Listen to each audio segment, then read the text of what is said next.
My benevolent neighbor Jeff, who owns this excavator, worked out a trade with me to let me use this for 4 or 5 days, clearing the driveway down to the spot where I'm going to be building my timber frame small house.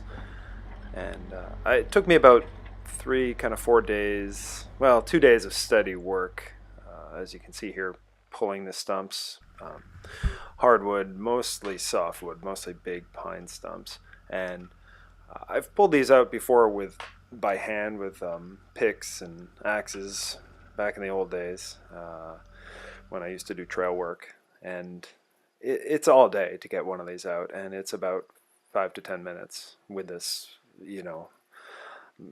just mechanical muppet.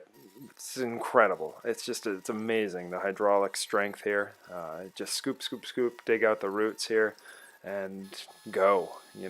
This was the biggest one here. This was just gargantuan. I don't know, probably 35 inches at the base, white pine, and really this was the hardest one, maybe half an hour of work to get this out.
Wow, that can take a beating. For real, man.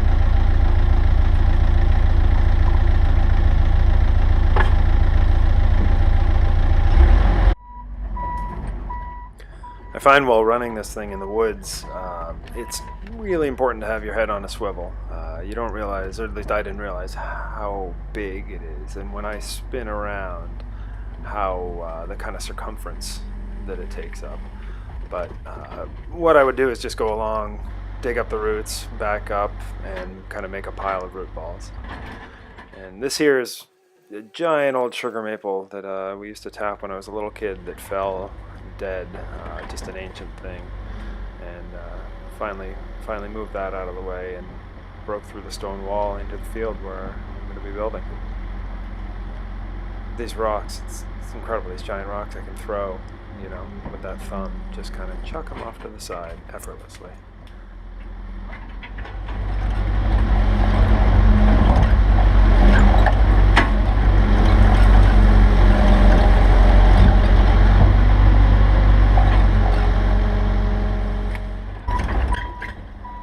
Once I got all the stumps piled up and dug out of the driveway, I had to walk them down, as it's called, running this thing just over some distance, walking it to the edge of my field, and I just made a giant pile of stumps down in the woods. And as you can see, I've sped up the film here, but it's quite a slow process.